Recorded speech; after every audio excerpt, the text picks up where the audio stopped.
Olá a todos, vamos então continuar este estudo sobre dispensações. Esta é a parte número 2.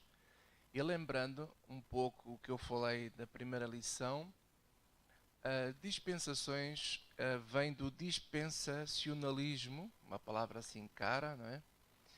Que é exatamente o estudo, é um método de estudo de interpretação histórico que divide a obra de Deus e os seus propósitos em 7 períodos de tempo. Esses períodos têm como nome dispensações. Então, o primeiro é a dispensação da inocência, depois da consciência, em terceiro lugar vem a dispensação do governo humano, em quarto lugar vem a dispensação da promessa, em quinto lugar a dispensação da lei, em sétimo a dispensação da graça e por último então do reino milenar ou do milénio, quando Jesus Cristo vem à Terra governar por 1000 anos. Eu comecei por dizer na primeira lição que este estudo, os pais deste estudo são o John Darby e também Scofield, e este estudo é perigoso. Porquê que é perigoso? Porque nós vamos ver ao longo desta série que este estudo das dispensações dá origem a algumas, para não dizer muitas, falsas doutrinas. E nós temos de ter cuidado com isso.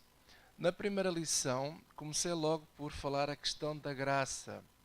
O tempo da graça, ou a dispensação da graça, segundo os dispensacionalistas, os que creem nas dispensações, eles consideram o tempo da graça após a morte e a ressurreição de Jesus Cristo, em que consideram o tempo da Igreja, o tempo atual que estamos a viver, como o tempo da graça. E eu falei-vos nessa primeira lição que isso não é verdade, porque nós vemos a graça de Deus desde o primeiro minuto. E principalmente logo na vida de Adão, nós podemos verificar como Deus agiu pela graça na vida dele. Até os dias de hoje, estamos a viver todos o tempo da graça. Quero ler para vocês Hebreus capítulo 1, versículo 1, veja o que a Bíblia diz. Se você tem aí a sua Bíblia consigo, peço por favor que acompanhe. Hebreus capítulo 1, versículo 1 diz assim: havendo Deus antigamente, está a falar lá bem atrás, falado muitas vezes e de muitas maneiras aos pais pelos profetas, a nós falou-nos nestes últimos dias pelo Filho. Mais uma vez nós vemos aqui que Deus sempre falou o Evangelho de Jesus Cristo. O Evangelho de Cristo, o Evangelho da graça de Deus, sempre foi pregado antigamente através dos profetas. E nestes últimos dias, conforme diz aqui, pelo Filho.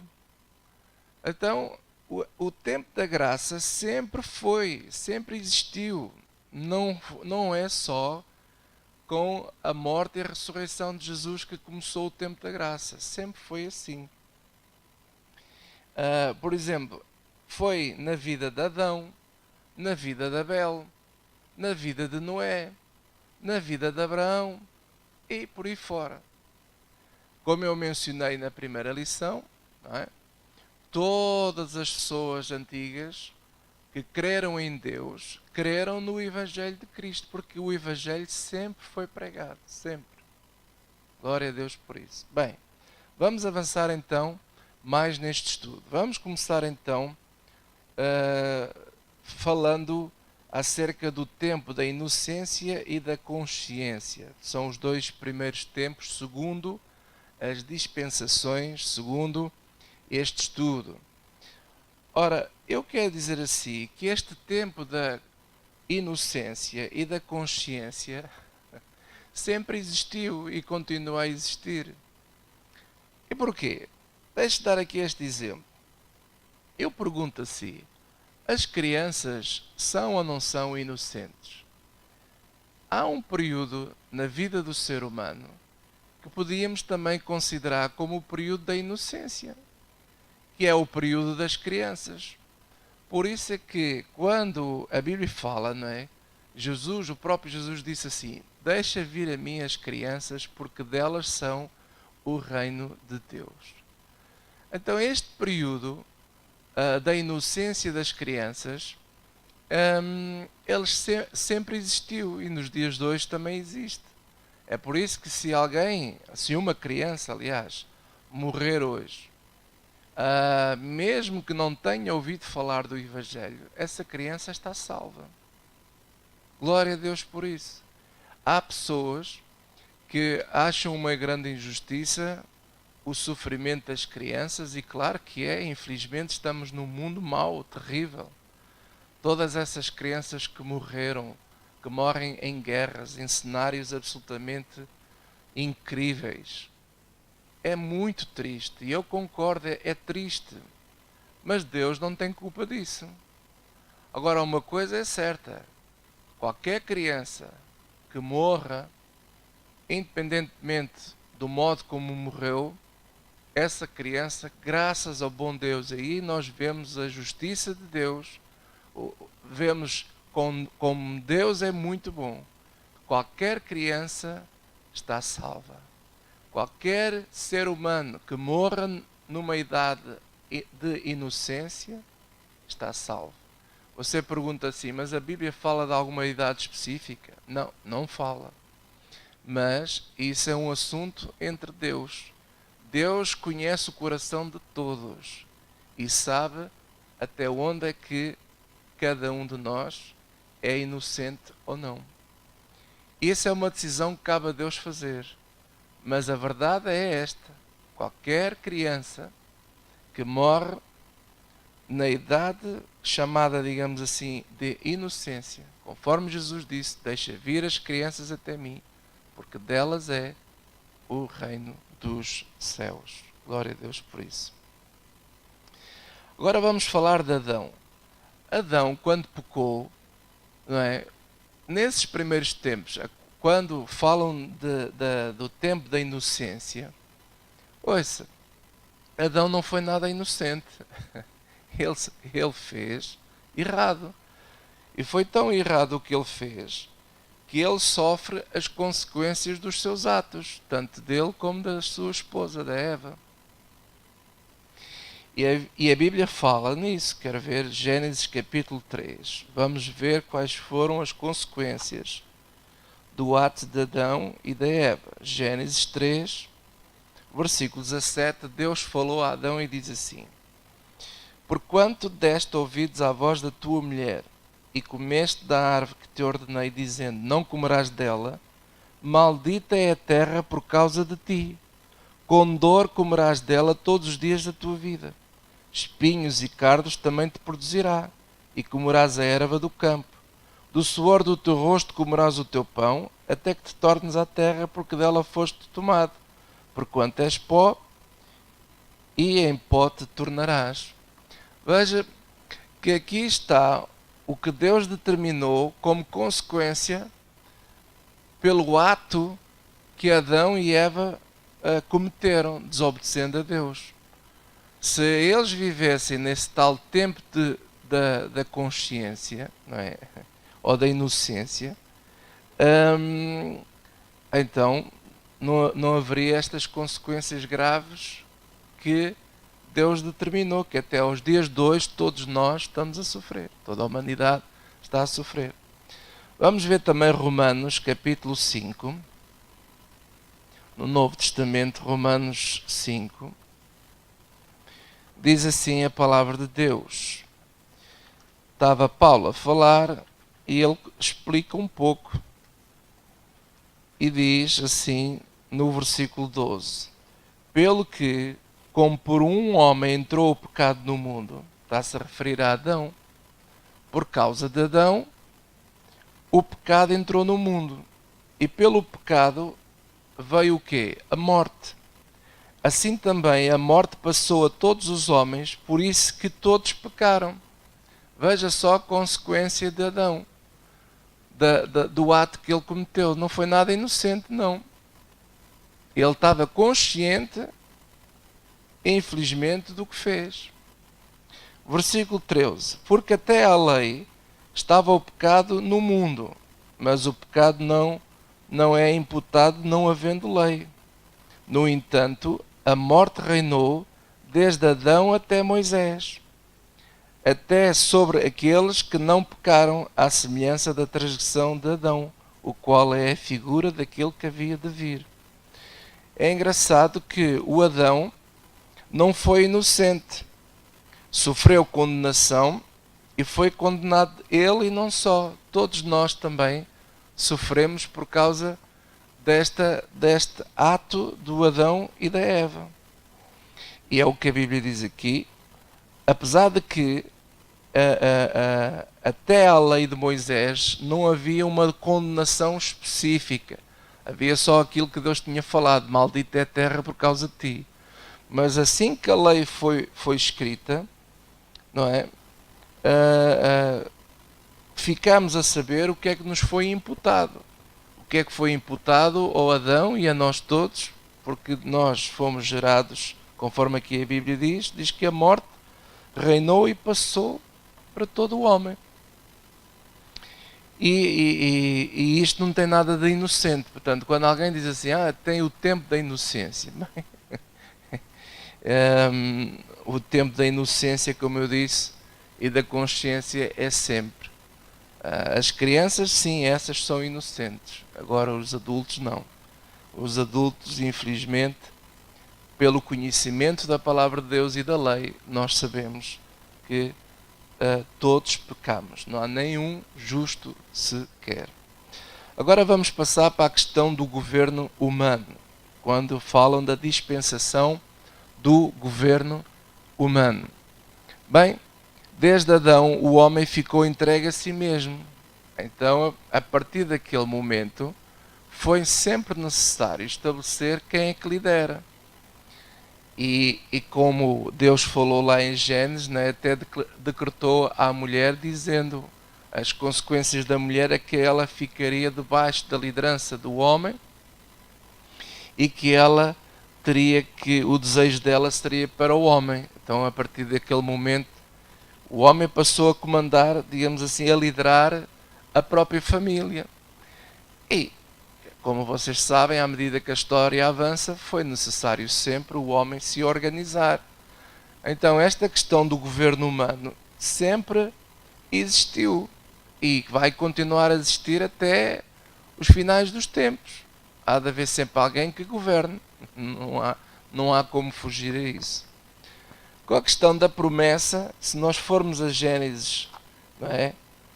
Gênesis capítulo 3, vemos também que desde o início que essa questão da tal dispensação da promessa, Deus prometeu que iria ajudar-nos.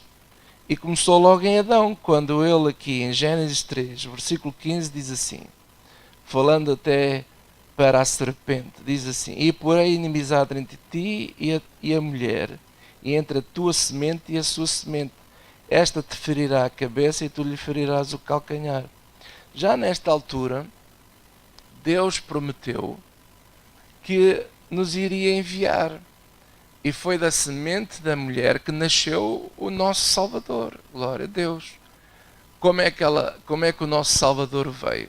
Teve que vir, não é? Deus se usou de uma mulher, neste caso foi a Maria, e nasceu o Salvador, que veio não só para nos salvar, mas para destruir todo o império do diabo.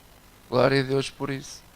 E é isso que Deus promete, tanto Deus desde o início, que sempre tem prometido a nós, não é? A salvação para nós, a vida eterna para nós. Eu não sei porque é que as pessoas têm a tendência a mudar ou querer mexer nesta questão das dispensações. Depois vem a questão do reino milenar, a dispensação do milénio. Bem, hum, essa questão ainda está para acontecer. De facto, aí ainda não aconteceu. Agora, quero-vos mostrar pela Bíblia porque é que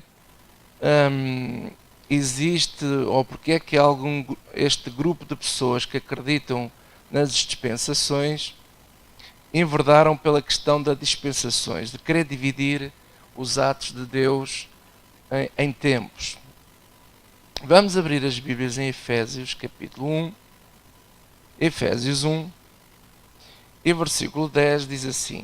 Vou-vos mostrar agora, nós vamos ler 4 passagens na Bíblia, das quais esse grupo de pessoas, nas quais o dispensacionalismo se agarra para justificar esta questão das dispensações. O primeiro versículo é Efésios capítulo 1, versículo 10, diz assim: de tornar a congregar em Cristo todas as coisas na dispensação da plenitude dos tempos. Alguém diz assim, está a ver? Plenitude dos tempos.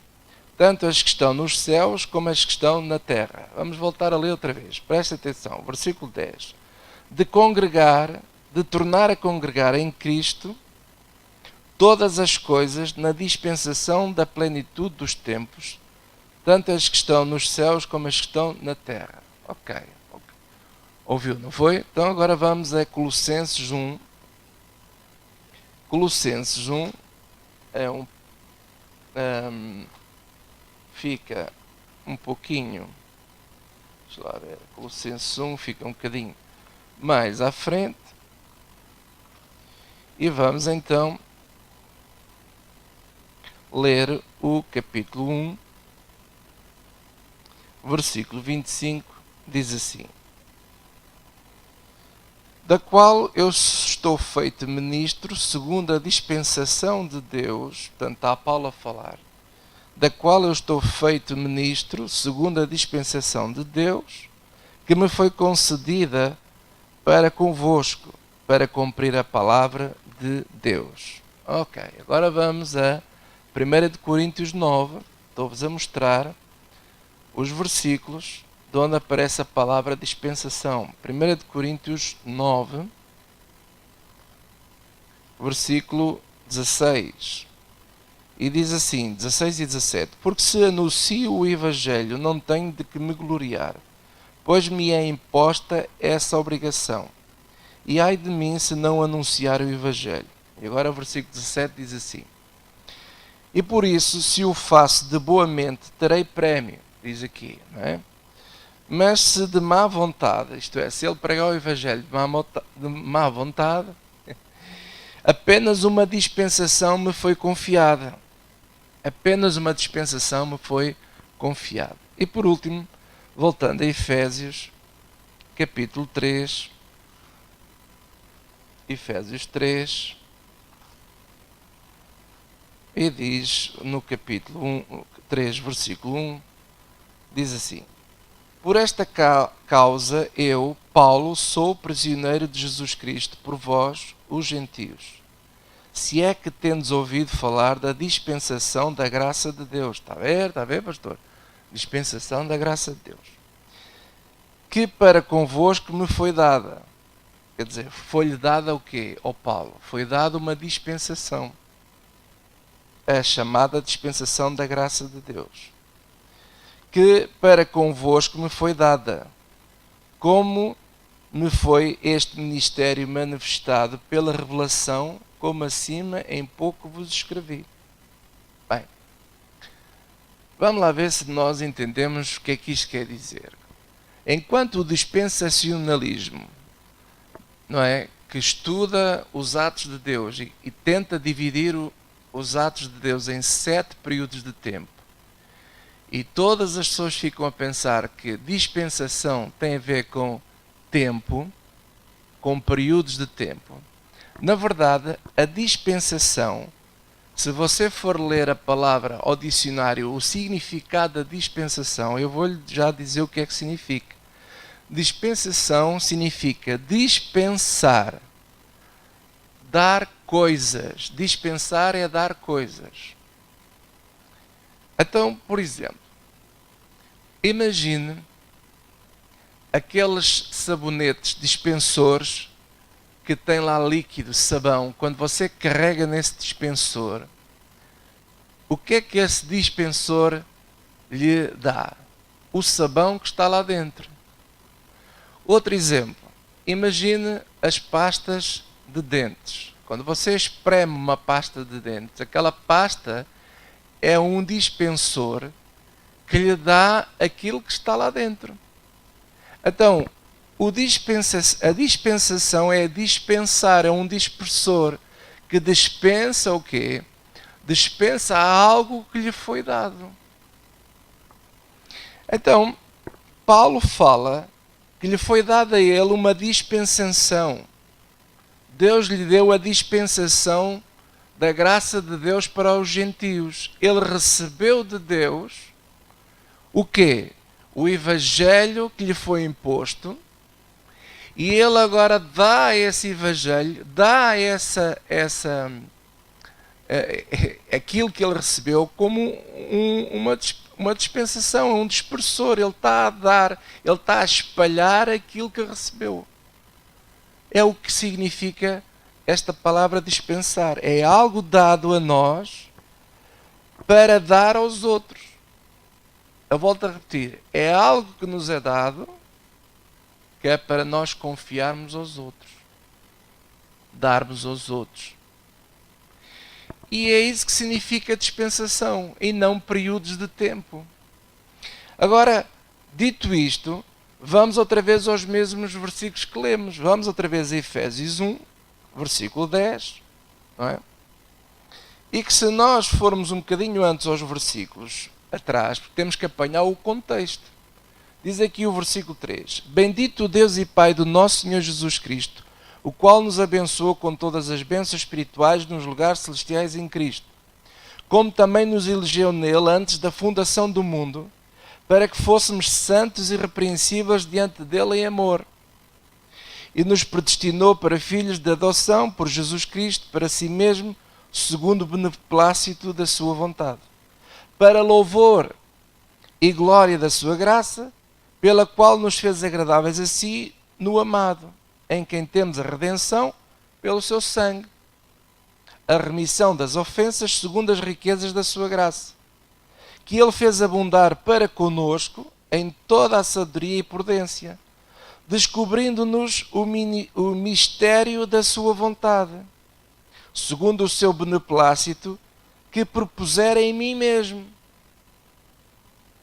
Agora, de tornar a congregar em Cristo todas as coisas na dispensação da plenitude dos tempos, tanto as que estão nos céus como as que estão na terra. Então, esta plenitude, conforme diz aqui, esta dispensação da plenitude dos tempos, está a falar apenas de uma só dispensação. Se nós quiséssemos dividir o tempo, em vez de dividirmos em 7, é apenas é só uma plenitude. Porque esta coisa de tornar a congregar em Cristo, aquilo que ele já predestinou desde a fundação dos tempos, desde a fundação do mundo, o que é que ele já predestinou? A salvação da alma de toda a gente. Todos nós que cremos em Jesus Cristo, se crermos no Evangelho dele, que desde o início sempre foi pregado, se nós cremos, seremos salvos. Então, não existe várias dispensações, há só uma, que é de tudo, e tudo foi congregado aonde? Em Cristo. Tudo foi entregue em Cristo, e Cristo entrega a nós, dispensa a nós aquilo que é a verdade do Evangelho, que desde sempre foi planeado por Deus para nós. Aleluia. Eu não sei se você está a conseguir entender isto que eu estou a dizer. Também não sei explicar melhor e peço desculpa se você ainda não entendeu. Mas que leia várias vezes isto. Isto não tem nada a ver com 7 tempos. Tem a ver apenas com uma só dispensação. Aleluia. Veja agora Colossenses 1, não é? Mais à frente, o Colossenses 1, versículo 25, diz assim: da qual eu estou feito ministro segundo a dispensação de Deus. Paulo foi feito ministro segundo a dispensação de Deus que me foi concedida. Deus deu algo a Paulo, Paulo tornou-se ministro e diz, me foi concedida para convosco, para cumprir a palavra de Deus. Então ele agora recebeu algo de Deus e agora tem uma dispensação para dar. Ele recebeu e deu. Ele é o próprio dispensor, ele é o próprio aparelho lá do sabão. Recebeu sabão e agora dá sabão. Recebeu pasta de dentes e agora dá pasta de dentes. Ele recebeu o evangelho para os gentios e agora ele transmite esse evangelho para os gentios. Pronto, é isto que quer dizer. 1 de Coríntios 9. 1 de Coríntios 9, versículo 16. Vamos a ler os mesmos versículos que eu li há pouco. Diz assim: porque se anuncio o evangelho, não tenho de que me gloriar, pois me é imposta essa obrigação. E ai de mim se não anunciar o evangelho. E por isso, se o faço de boa mente, terei prémio, mas se de má vontade, apenas uma dispensação me foi confiada. Isto é, se eu faço as coisas de má vontade, vai-me ser confiado pouco. Vai-me ser confiado coisa pouca para dar aos outros. Mas se eu fizer de boa vontade, Deus vai dar mais dispensação, vai-me dar mais coisas para eu poder espalhar aos outros, dar aos outros. Por último, Efésios 3. Efésios capítulo 3, versículo 1 e 2. Por esta causa eu, Paulo, sou o prisioneiro de Jesus Cristo, por vós, os gentios. Se é que tendes ouvido falar da dispensação da graça de Deus, que para convosco me foi dada. Lá está. Algo foi dado a Paulo, que ele foi chamado para os gentios, e agora ele vai dispersar aquilo que lhe deu, vai dispersar como um dispensador, digamos assim, dispensor da graça de Deus. Ele vai espalhar essa graça, dar aos outros. Versículo 3, como me foi este ministério manifestado pela revelação, ele recebeu a revelação, como ele tinha escrito a eles. Então ele agora quer passar essa revelação. E é isto que significa dispensação, amados. E às vezes eu fico admirado. Como é que se gastam horas e horas em institutos bíblicos a falar da teoria da dispensacionalismo, não é? A querer dividir 7 períodos de tempo, quando nós apenas só temos uma plenitude, só há uma plenitude de tempo. Aonde a graça de Deus sempre foi vista desde Gênesis e será sempre vista até terminar. Por isso é que Jesus é o Alfa e o Ômega, o princípio e o fim. Às vezes as pessoas olham e dizem assim, o Novo e o Velho Testamento, e olham para a cruz como uma divisão de tempo. Ok, o mundo dividiu o antes e o depois. A cruz foi apenas um marco, foi algo que foi necessário acontecer. E porquê? Porque o justo teria que pagar pelo pecador, que somos nós todos. E isso aconteceu naquele tempo, no tempo dos romanos, mas podia acontecer mais cedo, ou até podia acontecer agora, no século XXI. Mas foi naquela altura que aconteceu. Mas o tempo é um só, a graça é uma só, a inocência e a consciência sempre existiu. O governo humano é um só, a promessa sempre foi feita e continuará a ser feita, porque nós continuamos a pregar o Evangelho. A lei não pode ser mudada, porque o próprio Jesus, quer ver, se formos agora aqui a Mateus 5, não é? Jesus disse que ele veio cumprir a lei. e não pode mudar a lei. Ele não veio mudar a lei. E diz mais: maldito o homem que quer mudar um til sequer da lei. É isso que Jesus fala em Mateus 5. Você depois pode estudar. Agora estamos com o nosso tempo corrido. Mas você há de ver, leia Mateus 5 todo, você vai ver que Cristo Jesus Cristo, ele veio não para revogar a lei, mas para cumpri-la.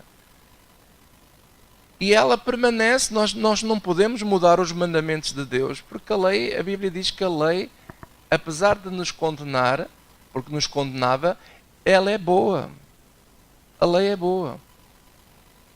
E o que Cristo mudou apenas foi a nossa condenação. Nós estávamos condenados e a morte dele na cruz limpou-nos, digamos assim, limpou o cadastro.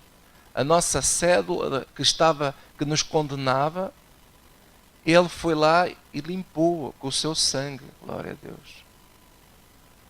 Mas os mandamentos do Senhor é para se continuar a cumprir. Veja, Jesus até disse o seguinte: olha, querem um segredo? Olha, eu vou resumir os mandamentos todos em 2. Porque há pessoas que pensam assim: agora só existem 2 mandamentos, não há mais nada. Não, sim senhor. O que Jesus disse foi que ele apenas resumiu toda a lei, digamos assim, em 2 mandamentos. Quem conseguir fazer os 2 mandamentos faz a lei toda. Portanto, meus amados, eu quero dizer uma coisa: o tempo é apenas um, a plenitude é a mesma, a graça é a mesma, a inocência e a consciência são as mesmas, o governo humano e a promessa a promessa é a mesma, e o governo humano, como vocês sabem desde o início, que os homens tiveram que se organizar. Aleluia. A lei já vimos que é a mesma e a graça de Cristo é para sempre. Glória a Deus. A questão do milénio e do fim do mundo, isto fica para outras núpcias, havemos de falar, mas glória a Deus por isso. Espero que esta lição tenha contribuído para ajudar, e mais uma vez digo, eu não estou aqui contra ninguém, apenas quero ser útil na compreensão da palavra de Deus. Deus te abençoe e até à próxima lição.